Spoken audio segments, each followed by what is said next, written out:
수요 예배보다 더 많이 오셔가지고 제가 가슴이 떨려가지고 제가 그 필리핀 목회자들이나 성도들은 진짜 한 1,000명 이렇게 앉아 있어도 제 가슴이 전혀 떨림도 없고 그냥 담대하고 편한데 한국 분들은 저도 한국 사람입니다. 한국 사람임에도 불구하고 한국 분들이 이렇게 한 두 분만 앉아 계셔도 그렇게 마음이 떨리고 그럴 수가 없습니다. 왠지 째려보는 것 같고 이제 뭐 이렇게 막 쏘아보는 것 같고 이런 마음이 있어가지고 마음이 힘든데 오늘은 사랑의 눈빛으로 봐주실 수 있겠죠? 네, 기도하시겠습니다. 고마우신 하나님 은혜를 감사합니다. 매주 광영교회를 사랑하시고 이 땅에 목자 목녀님들과 또 목장들을 세우시고 하나님 나라를 위해서 써주시니 참 감사합니다. 이 새벽에 하나님 말씀 가운데 우리가 무릎 꿇고 나아갑니다. 각 사람 심령 가운데 성령 하나님께서 터치하여 주시고 분별하게 하시고 결단이 일어나며 위로가 일어나는 복된 시간 되게 도와주시옵소서. 예수님 이름으로 기도합니다. 아멘. 참 아침에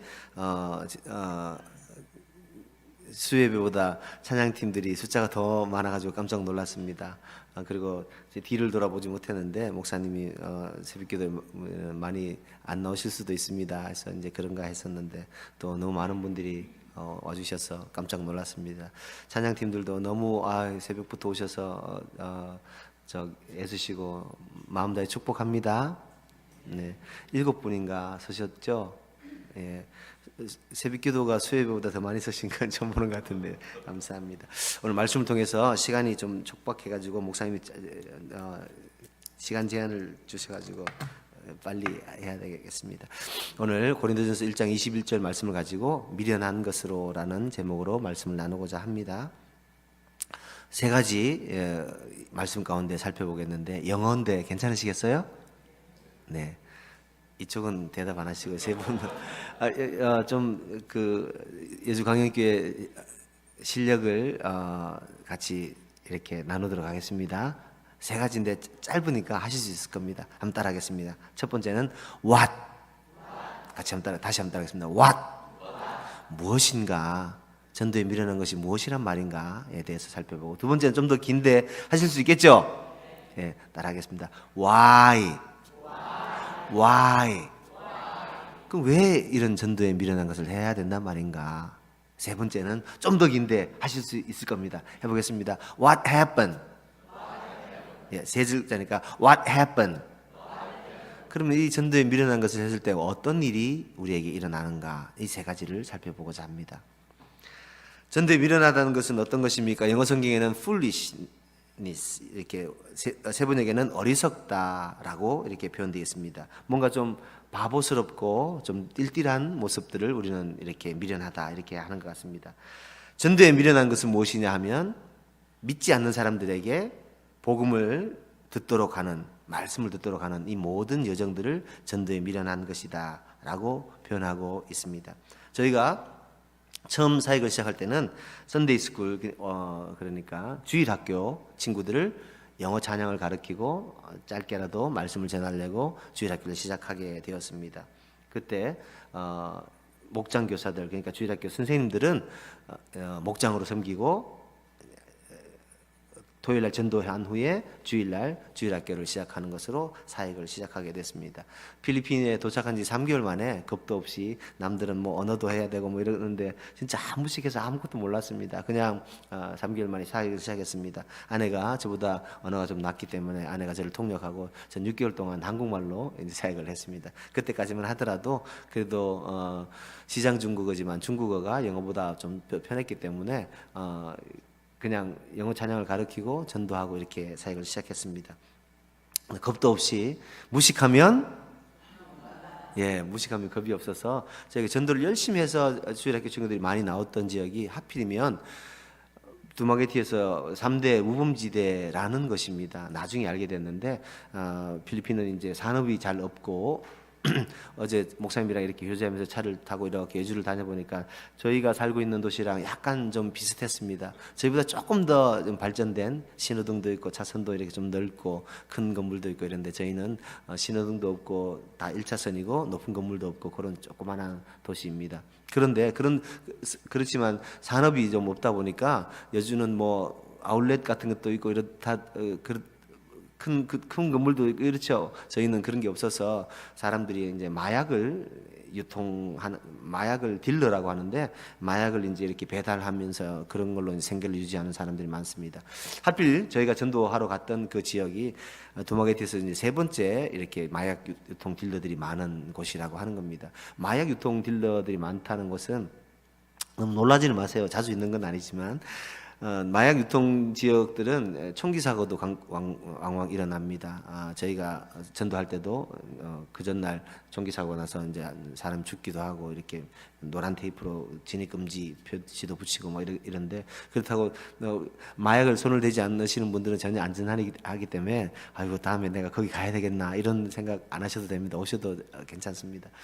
이제 그런 3대 마약 유통 단지를 가게 된 것입니다. 전도를 열심히 했고. 친구들이 오기 시작했는데 몇 주간 열심히 친구들이 오고 난 후에 전도사님이 한 분이 오셔서 그러시는 겁니다. 성교사님 여기는 마약을 유통하는 사람들이 많아가지고 좀 위험한 지역이어서 필리핀 목회자들도 발을 빼는 곳입니다. 이렇게 이야기하는 거예요. 너무 야속하고 괘씸했습니다. 전도 나갈 때 첫 주에 그렇게 이야기했으면 저는 새 가슴이기 때문에 그런데 가지 않거든요. 첫 주에 이야기했으면 아예 발을 들이진 않을 텐데 이제 지금 가서 전도했고 친구들이 오기 시작했는데 이건 진짜 진퇴양난이라는 게 이런 거구나. 이제 다시 그래? 그럼 이제 다음 주부터 가지 맙시다 라고 할 수도 없잖아요. 선교사로 여기 왔다고 연구원 한다고 해놓고 위험하다고 하니까 발 뺀다 이러면 또 그게 너무 상황이 좀 힘든 상황입니다. 그렇다고 힘을 내서 전도하기도 어려운 상황이었습니다. 너무너무 괴로웠습니다. 어느 토요일 날 전도하고 난 후에 이렇게 골목을 다 전도하고 나왔는데 여자 전도사님이 한 분이 막 우는 겁니다. 서럽게. 왜 우냐 했더니 이렇게 이제 골목 안에 들어가면 여러 사람들이 있습니다. 착하게 살자, 뭐 독하게 살자 이렇게 그림들이 많이 있기도 하고 술을 했는지 약을 했는지 눈이 막 기랑멍텅해서 이제 이렇게 쳐다보시는 분들도 있고 별의별 이제 제가 미국을 못 가봤습니다만 그런 슬램가처럼 막 벽에는 막 총 그림, 칼 그림도 있고 막 뭐 사람이 죽는 뭐 벽화 같은 것들도 막 이런 것들도 이러면서 좀 섬뜩하죠.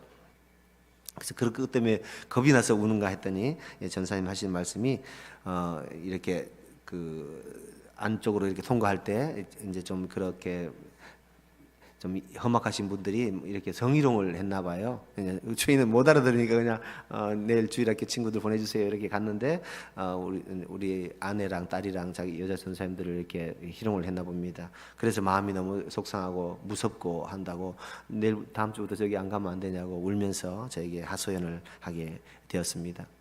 듣고 있으니까 계속 가자 이렇게 말을 못하고 제가 그러면 이렇게 합시다. 저랑 지금은 우리 아들이 키가 190 정도 되는데 그때는 이제 중1이어서 160 정도 키가 크고 싶으신 분들은 필리핀 오시면 좋겠습니다. 30cm가 커졌죠. 그때 160 정도였는데 중1이 뭐 빼빼 마르고 그런 애가 뭘 저를 기억하겠습니까? 그래도 제가 남자라고 제가 아들과 함께 이렇게 여러분들이 힘들다고 하는 제일 이쪽 코너로 착 이렇게 전도해서 나갈 테니까 아내와 딸들과 여자 전도사님 중에 딸 둘이고 아들 하나입니다. 기억해 주시면 되겠습니다.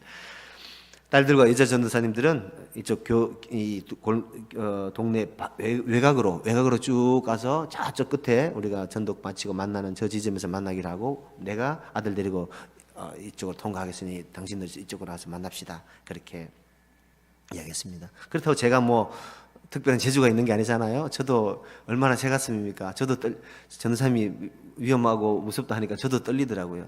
근데 저는 그때 알았습니다. 제게 두 가지 초능력이 있다는 것을 알게 되었습니다. 하나는요, 제가 정면을 보고 내일 주일학교가 열리니까 친구들 보내주세요라고 이렇게 외치면서 걷는데도 제 뒤로 260도 뒤까지 다 보이는 겁니다. 저는 그게 슈퍼맨의 눈을 제가 가졌다는 것을 그때 알았습니다. 앞을 보는데도 뒤가 다 보였어요. 뒤가 사람들이 움직이는 것까지 다 확인할 수 있는, 야, 나 이런 전도할 때는 이런 능력이 있구나, 그런 걸 발견했습니다. 두 번째 초능력을 발견했는데요, 제가 무협지에서나 나오는 축지법을 쓴다는 것을 제가 알게 되었습니다. 야, 다음 내일 주일학교 모이세요 하고 잠깐 소리친 것 같은데 저까지 가 있는 거예요. 얼마나 걸음이 빠른지 아들이 뒤에 따라오는지도 모르고 저는 그렇게 두 가지 초능력이 있다는 걸 그때 알게 됐습니다. 어떻게 전도했는지 진짜 이 골목을 한번 지나갈 때마다 등골이 오싹오싹하고 전도를 했습니다. 저 골목에 나와서 이제 아내와 전도사님들 만나서 진짜 안도의 한숨 살았구나, 이런 느낌으로 매주 지나게 되었습니다. 그때 제게 하나 마음에 질문이 하나 생겼습니다. 한번 같이 생각해 보시겠습니다. 여러분, 우리 예수님이 천지 만물을 창조하시고 만왕의 왕이시고 능력의 하나님이시고 모든 것을 하실 수 있는 그런 하나님 예수님이신 걸 믿으신가요? 그러면 그런 능력의 하나님이 예수님께서 바람 한번 부르시면 두마케티 지역뿐만 아니라 필리핀 전역뿐만 아니라 이 전 세계에 예수님 입김 한 번으로 그냥 다 예수 믿게 하면 그게 제일 쉽지 않나요? 여주 땅에 굳이 뭐 밤에 밥을 해가면서 직장 마치고 와가지고 땀 흘려가면서 밥 해가지고 오기도 싫다는 VIP 초청해서 밥 한번 먹어보라고 그렇게 그거 땀 흘려가면서 왜 그걸 해야 되는가? 그럼 한번 하면 이 새가슴인 제가 아들 데리고 초능력 써가면서 이렇게 꼭 뛰어다니고 해야 되는 그런 일이 없잖아요. 그냥 한번 입김 한 번으로 다 예수 믿게 하실 수도 있는 분이신데 왜 이런 미련한 방법을 써서 전도를 하게 하시는가, 그런 마음이 들었습니다. 나중에 오시는 분들은 느끼시겠습니다만 한두 시간 전도하고 나면요 땀이 콩죽같이 흐릅니다. 얼마나 한국도 덥다고 어제 사모님 말씀하셨는데 저희는 1년 12달 더운데 땀이 햇볕이 한 2시간 정도 전도하고 나면 진짜 얼굴은 나끈나끈 이러고 온 몸에 땀으로 딱 젖습니다. 그래서 필리핀 사람들은 이 등 뒤에 수건을 이렇게 넣어가지고 수건을 넣어서 이렇게 뒤로 이렇게 나오게 해서 등에 땀이 계속 흐르니까 수건을 이렇게 등에 메고 꼬마들도 다 그러고 다니고 있습니다. 한두 시간 정도 전도하고 교회로 도착해서 너무 더우니까 그냥 이 지붕 밑에 그늘만 지면 시원합니다. 그래서 이제 도착해서 보는데 앞에 십자가가 십자가가 앞에 눈에 들어오는데 멍하니 잠깐 쳐다보고 있었습니다. 쳐다보고 있으면서 십자가를 보는데 그런 마음이 들었습니다. 예수 믿지 않는 사람들 눈에는 참 저 십자가가 참 미련하게 보였겠구나. 신이라는 분이 굳이 저 십자가에 달려가지고 고통을 당하면서 죽어야 했단 말인가. 예수 믿지 않는 사람들 보기에는 그냥 해서 다음 예수 믿게 하지 왜 저런 미련한 방법을 썼을까, 그런 생각이 들었습니다. 그리고 그런 마음이 들면서 이런 방법밖에 없나, 이런 너무 무식하고 미련해 보이는데 내가 매주 저기 이 힘든 지역에 여자들은 성희롱을 그런 소리를 듣고 나도 이런 축지법 써가면서 저길 굳이 이렇게 가야 될까, 그런 마음이 계속 들었습니다. 내가 이거 꼭 해야 되겠나, 이런 마음이 들었다면 여러분 잘하고 계신다 생각하시면 되겠습니다. 왜냐하면 그런 하나님께서 전도의 미련한 방식으로 전도를 하시기를 원하셨기 때문입니다. 예수님의 방식이 미련한 방식입니다. 이걸 꼭 가야 되겠나 이런 마음이 들었다면 어떤 마음이에요? 제 마음에는 가기 싫다는 말이죠. 가고 싶지 않다는 생각이 들었기 때문에 이런 마음이 들었습니다. 우리 삶은 어떻습니까? 목장할 때 이거 내가 계속 해야 될까? 그런 마음이 드시지 않으셨습니까? 그러면 무슨 말이에요? 이걸 정말 너무 손 놓고 싶다는 생각이죠. 그런데 사랑하는 성도 여러분, 그런 마음이 드셨다면 정말 예수님 방법으로 잘 해오고 계신다는 것을 예수님 이름으로 축복하며 권면드립니다. 이런 무식한 방법, 이런 진짜 미련해 보이는 방법을 예수님이 쓰시기를 원하셨다는 것을 이때 알게 되었습니다. 제 삶 가운데 이런 미련한 방법밖에 없나라고 고민했던 적이 또 하나 있었는데 언젠지 아세요? 목장을 할 때였습니다. 아무런 파송교회도 후원 단체도 없이 혈혈단신 가족들 3명, 자녀들 셋, 아내랑 5명이 도착해서 매일같이 하나님 앞에 살려달라는 기도를 하기 시작했습니다. 그러니까 이제 누가 우리를 후원해 주는 것도 아닌데, 저도 필리핀을 처음 갔고 두마게티라는 도시를 처음 갔는데 누가 저희를 이 필리핀 시골 도시 여기를 알겠습니까? 누가 한국에서 여주 광영교회를 알겠습니까? 이런 생각을 하신 적 있죠? 이 시골에 누가 누구를 알려주겠나? 저는 그때 알았습니다. 그게 다 하나님 눈에는 그렇지 않다는 것을 그때 알게 되었습니다. 누가 저희를 알겠냐 이런 생각으로 아무런 후원되는 이런 물질이 없는 상태에서 목장을 하려니까 아내는 콩죽 같은 땀을 흘리면서, 이제 필리핀이 더운데 에어컨도 선풍기도 상태가 안 좋은데 불을 지펴가지고 밥을 하고, 저는 이제 청소를 하고 이제 목장을 한다고 준비를 하는데 콩죽 같은 땀을 흘리고 한 10분만 청소를 해도 땀이 정말 콩죽 같습니다. 에어컨이 없던 시절에는 정말 너무너무 힘이 들었습니다. 선풍기 앞에서 잠깐 쉬면서 이런 생각이 들었습니다. 야, 이걸 진짜 너무 무식한 것 같다. 이 더위에 이 필리핀에서 이렇게 밥을 해가지고 이 사람들이 언제 변할지 알 수도 없는 상황인데 이 목장이라는 이걸 계속해야 되는가, 그런 마음이 들었습니다. 제 이야기입니다.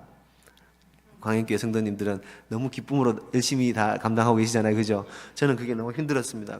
이 방법밖에 없나 생각했습니다. 좀 다른 방법을 찾아보려고 했습니다. 그냥 길거리 나가서 예수 천당 불신지옥 외치면 되지 않을까? 그냥 길거리 가서 찬양하면서 예수님 믿어서 이렇게 하면 되지 않을까? 그냥 빵 사서 주면서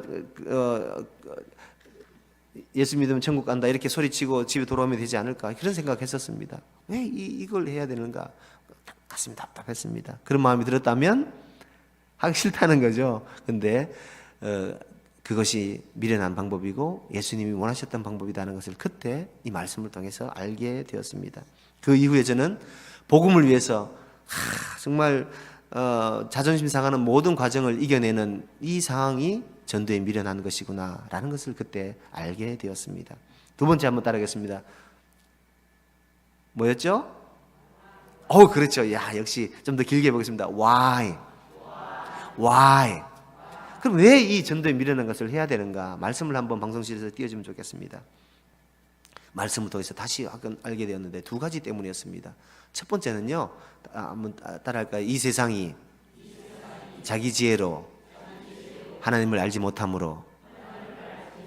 세상 사람들은요, 하버드 대학 아니라 서울대 박사 아니라 어떤 좋은 학벌과 좋은 그 위치에 있는 분이라도, 여기에 또 혹시 또 하버드 출신이 있으신지 모르겠습니다만, 어떤 학벌에 어떤 좋은 위치에 있는 분이라도 자기 스스로 내가 예수님이 내 인생의 답이구나, 예수님이 이 문제를 해결할 수 있는 분이구나라는 걸 죽었다 깨어나도 알지 못한다는 것입니다.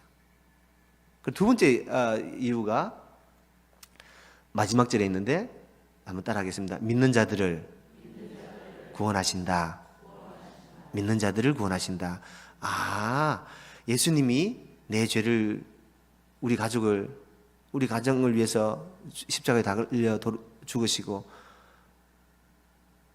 부활하시고 우리를 위해서 다시 오신다라는 그걸 믿는 사람들을 구원하시기 위해서 하신다는 것입니다. 그래서 미련한 방법을 해야 되는 이유는 2가지입니다. 목장 하려면 자존심 다 세워서 목장 할 수 있나요? 우리 목장님들 얼마나 애쓰십니까? 저도 목장을 14년째 이렇게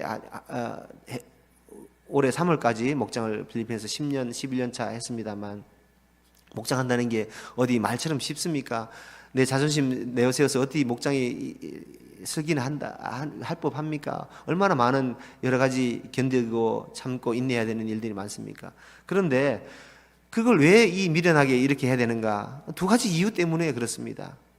이 BIP들이 내가 놔두면 이분들이 아무리 좋은 그 학벌이 있더라도 예수님을 알지 못하기 때문에 그렇고, 그리고 이 목장을 통해서 믿지 않는 자들이 예수님을 믿게 된다는 그 사실 때문에 우리가 그걸 견디고 이겨내면서 하게 되는 것을 알게 되었습니다. 이 2가지 때문에 이 미련한 방법을 쓴다라고 기억하시면 좋겠습니다. 자, 그러면 마지막으로 좀 더 긴데 뭐라고요?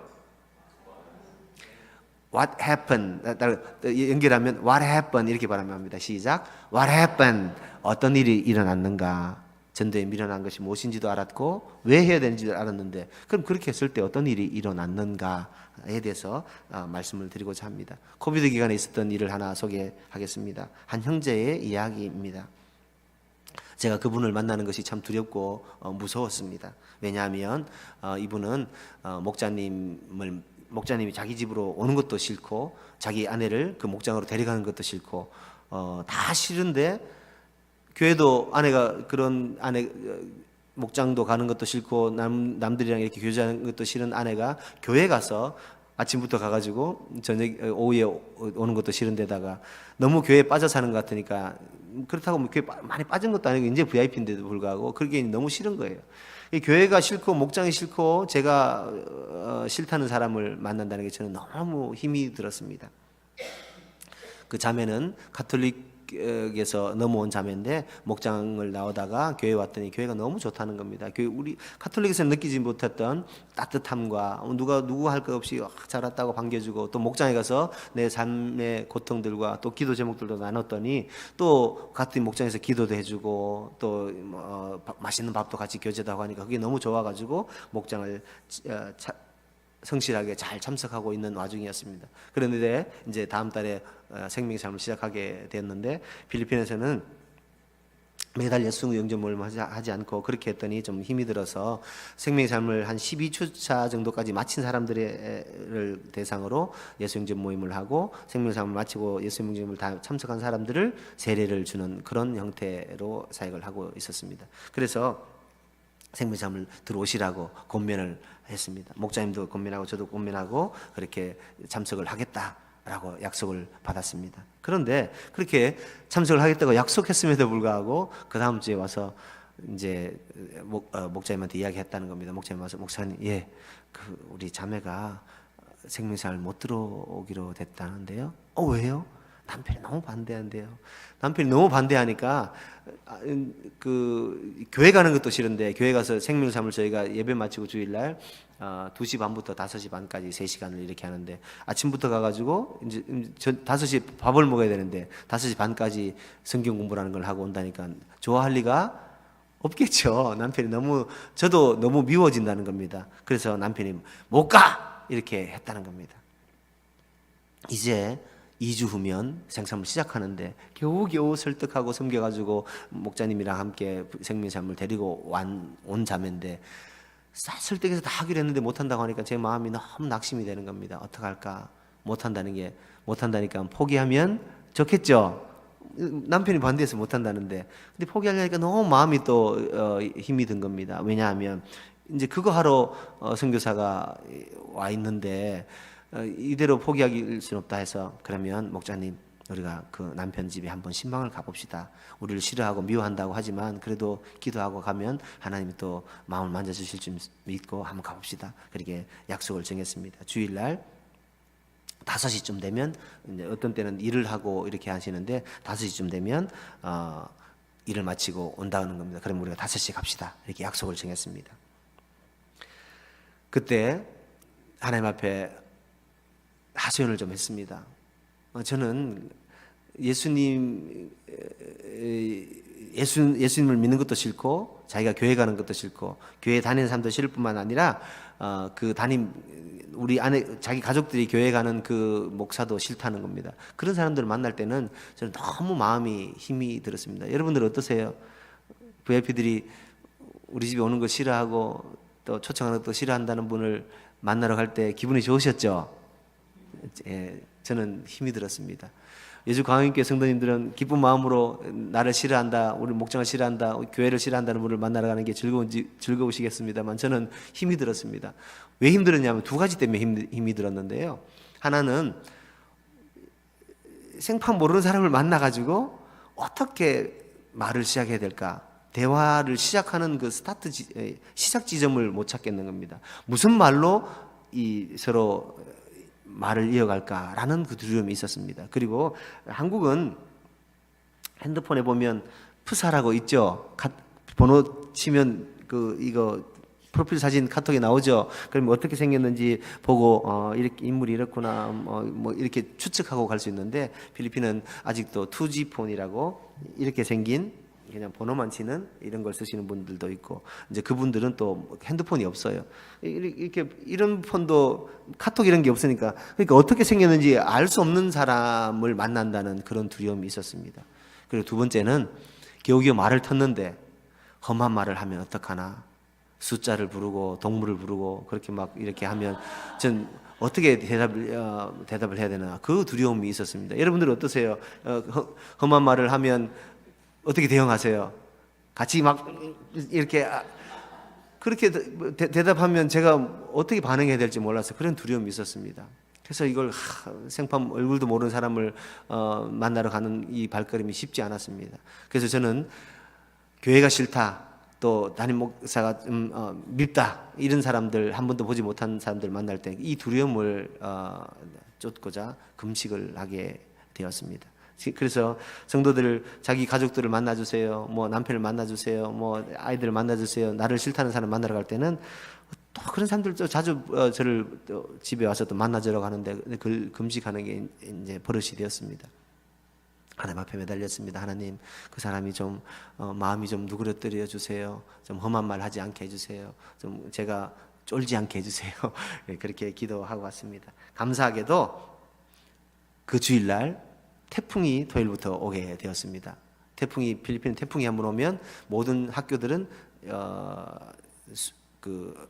임시 휴교령이 내려집니다. 왜냐하면 비가 너무 많이 오고 바람이 너무 세니까 집이 무너지기도 하고 강이 범람해서 이렇게 늘 사망자가 생기고 이러니까, 산에서 내려오는 친구들 뭐 산사태들도 많이 일어나고 이러니까 모든 학교가 이렇게 보통 스탑됩니다.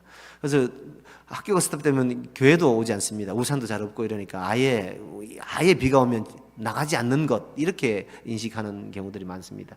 그래서 이제 주일날도 출석률이 많이 적죠. 이제 오후 됐는데 비가 너무 옥수같이 계속 오니까 제 마음에 안도의 한숨이 쉬어졌습니다.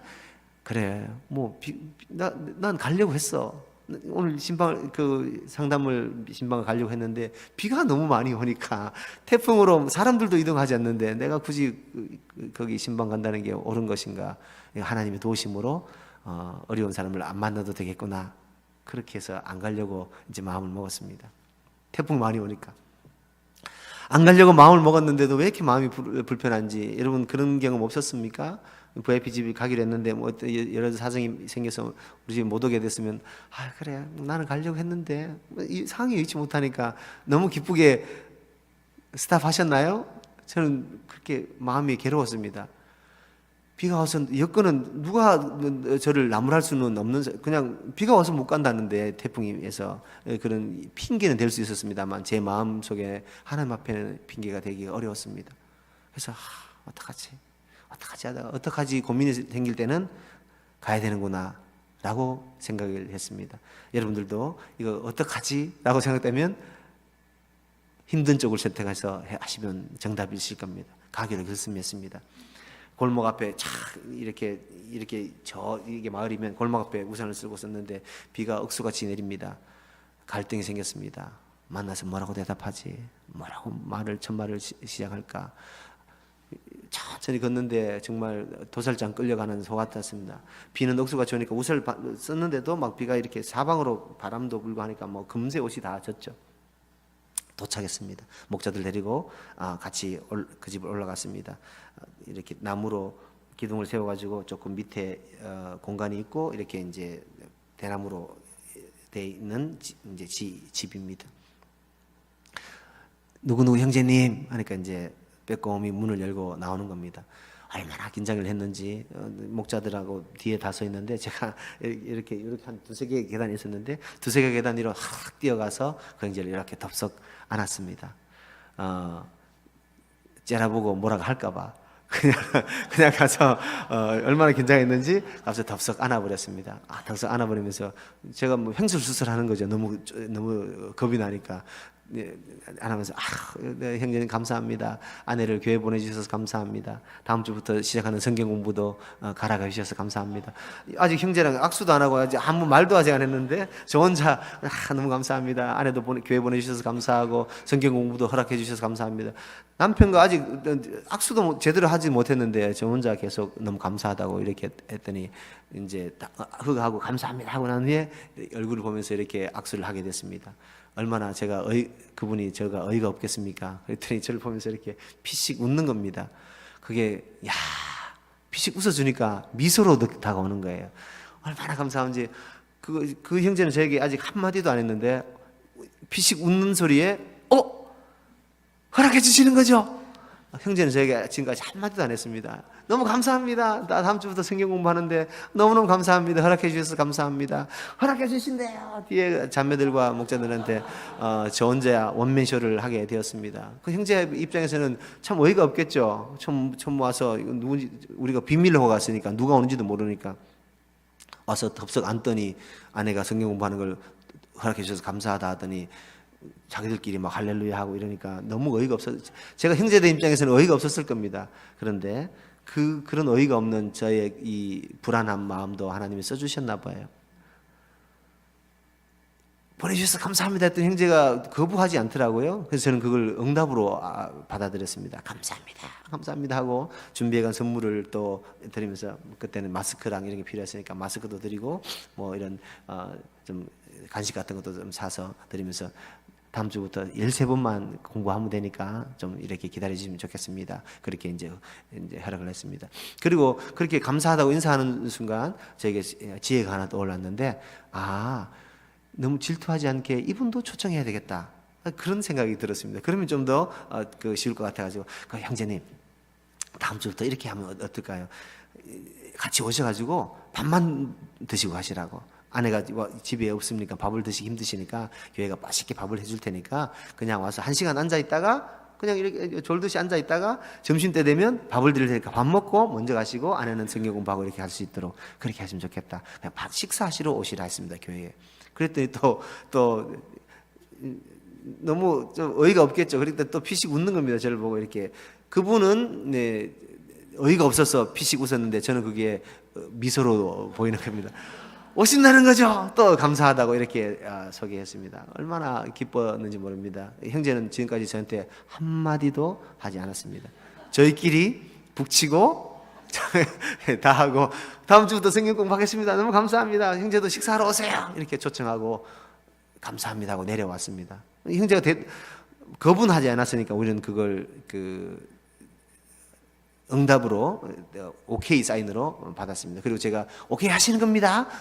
제가 2번을 항상 묻거든요. 오케이 하시는 거죠? 오케이 하시는 걸로 알고 갑니다. 그때 동안 노라고 하지 않았기 때문에 응답 받고 내려왔습니다. 얼마나 기쁨인지 목자님들하고도 두 분이서 금식하셨죠?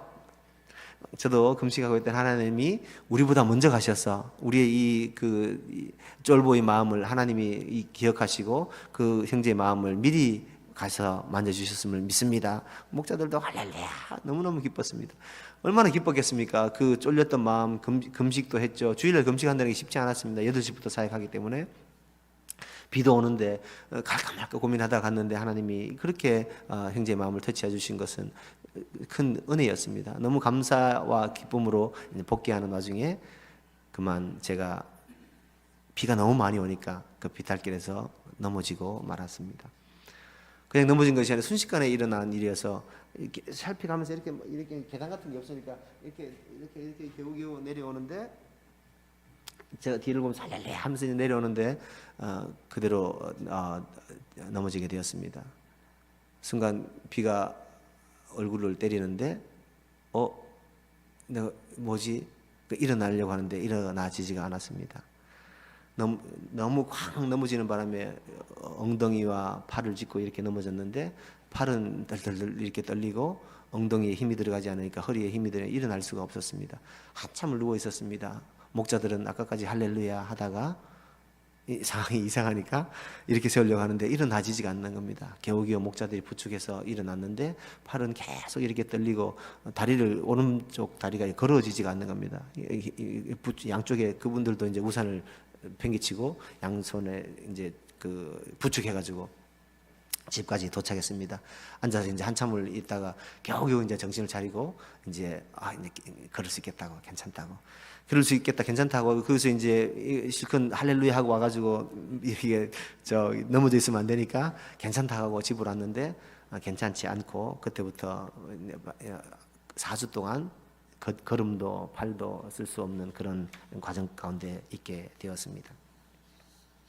너무너무 고통 가운데 씻을 때도 한 손으로 이렇게 씻고, 이건 이제 어떤 때는 압박붕대로 이렇게 있다가 약도 먹고 있는데도 이 수심과 결림과 쉽지 않았습니다. 그래서 이제 그 겨우겨우 이제 4주를 지나면서 걷기도 하고 이제 뛰기도 하고 이렇게 되었습니다. 그때 그 이후로 고통 가운데 있었지만 이상한 일들이 일어나기 시작했습니다. 형제가 밥 먹으러 계속 나오다가 목장에 참석하게 된 것입니다. 밥 먹으러 주일날 밥만 먹으러 오라 했는데 아내랑 같이 일찍 예배 참석하고 밥도 먹고, 어떤 때는 아내가 생삼할 때 뒤에 앉아서 이제 간식 먹으려고 또 기다리고 계시기도 하고 이랬을 때는, 그러다가 목장에 참석하고 나중에 생명의 삶에 들어오게 되었습니다. 생명의 삶 들어오고 세례를 받을 때, 예수행전 모임할 때 그 산적같이 생겼던 분이 펑펑 우셨습니다. 우시면서 너무 죄송하냐, 하나님 앞에 내가 그렇게 하나님을 무시하고 했던 것들도 너무 죄송하고, 목사님한테도 죄송합니다. 저한테 왜 죄송하냐, 목사님 그렇게 미웠다는 겁니다. 아내가 교회 가고 하는 것이 너무 싫었다는 겁니다. 목자님한테도 죄송하고, 왜 목자님한테, 목장에 가는 것도 싫고 너무 다 꼴보기 싫었는데 그걸 생각하니까 너무너무 가슴이 아프고 너무 죄송하고 미안하다 하면서 눈물을 쏟으면서, 그 이후에 여러 그 어떤 섬김의 자리에도 나도 섬기는 자리에 있겠습니다 하고 자원해서 이 모양 저 모양 섬기는 가정 가운데 있었습니다. 사랑하는 여주광양교회 성도 여러분, 이 예수님을 믿을 수 없을 것 같은 이 형제가 어떻게 예수님을 믿게 되었습니까? 전도에 미련한 방법이 아니면 이런 일들이 일어날 수 없는 그런 일들이었던 것 같습니다. 아무리 힘이 세고 학벌이 좋고 돈이 많고 재력이 있는 분들이라 할지라도 하나님의 지혜를 깨달을 수 있는 능력이 전혀 없기 때문에 우리가 이 미련하게 밥을 해서 성도들을 섬기는, VIP들을 섬기는 이런 와중인 것을 믿으시면 좋겠습니다. 이 전도의 미련한 방법 외에는 믿는 자들을 구원할 수 있는 방법이 쉽지 않다는 것을 그때 알게 되었습니다. 세 번째, 좀 더 긴데 같이 어떤 일이 일어났는가 같이 한번 시작. What happened? 다시 한번 더요. What happened? 주일학교 섬길 때를 돌아가 보겠습니다. 토요일 날 전도하고 그 친구들을, 너네 제가 아들이랑 이쪽으로 가서 아내랑 전도사님들 딸들이랑 밖에 돌아서 다 전도했으니까 저기 만나는 지점 저기니까, 얘들아 여기 주일 아침에는 8시에 여기서 만나는 거야. 그러면 우리가 차를 픽업해서 너네를 데리고 올 테니까 여기서 만나자 이렇게 하고 약속이 다 정해져 있어. 그냥 전도하는 것이 아니라 몇 시에 어디서 그 동사무소 앞에서 8시 딱 이렇게 시간을 다 정하고 만나게 전도하게 됩니다. 열심히 전도를 하고 이제 주일 아침에 제가 픽업하러 나갔는데 아무도 없는 거예요. 어제 열심히 땀을 흘리면서 축지법 써가면서 전도했는데 아무도 없는 거예요. 그래서 마음에, 아무도 없으면 어떻게 해요? 어제 전도했죠? 전도했어요. 저는 모든 자녀들과 땀 흘리면서 전도했고 열심히 위험을 무릅쓰고 초능력을 발휘하면서 다 전도를 했는데, 전도하고 만나기로 약속했는데 안 왔으니 저는 잘못이 없습니다. 그냥 교회로 다시 가면 돼요. 근데 제 마음에 다시 한번 안으로 뛰어가야 될 것 같은 마음이 들었습니다. 근데 쉽진 않았습니다. 한번 아들도 없죠. 아무 제 아군이 없는데 이걸 혼자 가려니까 쉽지 않았습니다. 그래서 그래도 한번 뛰어보자. 전능력을 발휘하기로 시작했습니다. 주일학교 친구들 보내주세요 하고 소리치면서 여기서부터 소리치면서 뛰기 시작했습니다.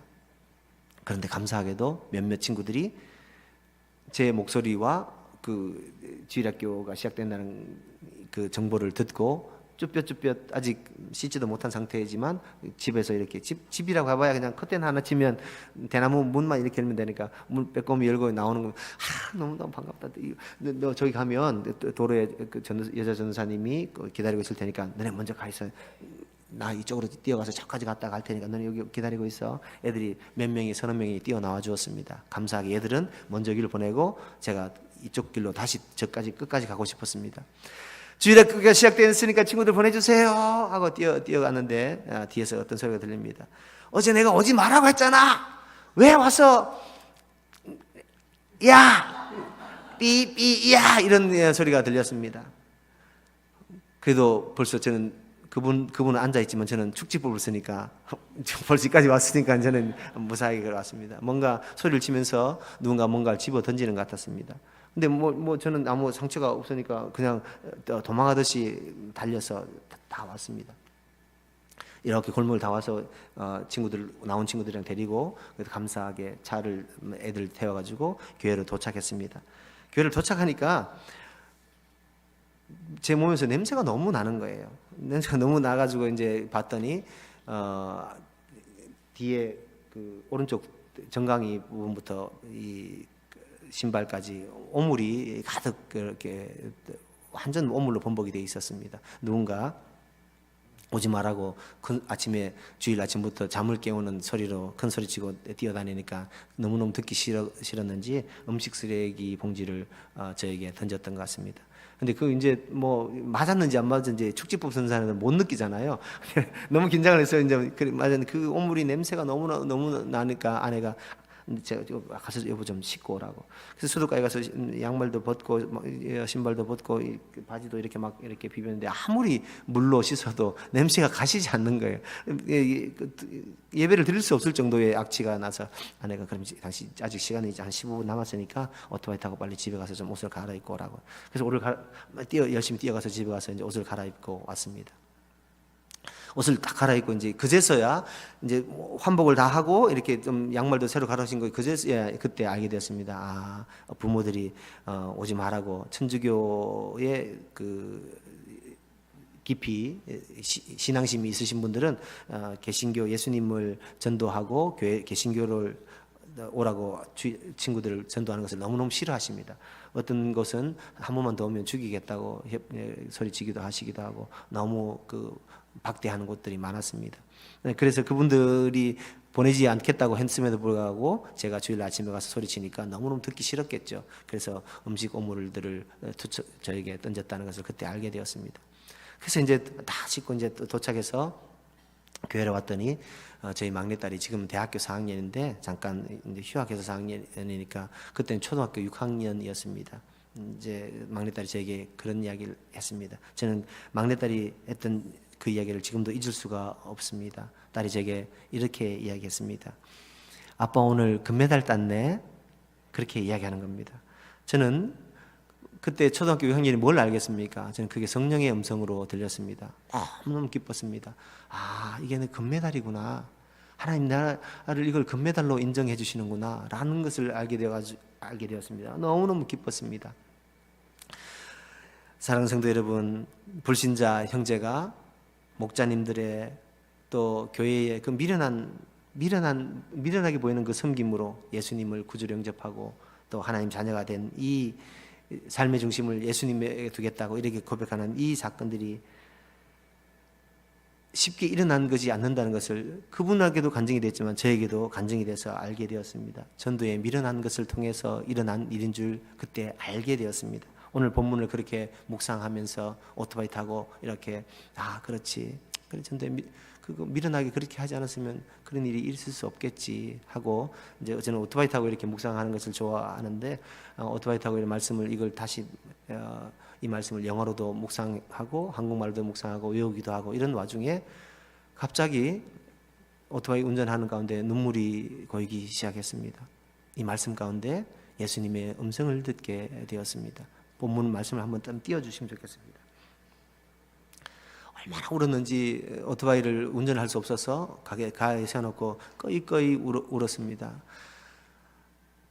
이 말씀을 다른 건 하나도 들어주지 않고 제게 이렇게 들어왔습니다. 셋째 줄에 하나님께서와 마지막 줄 같이 읽어보겠습니다.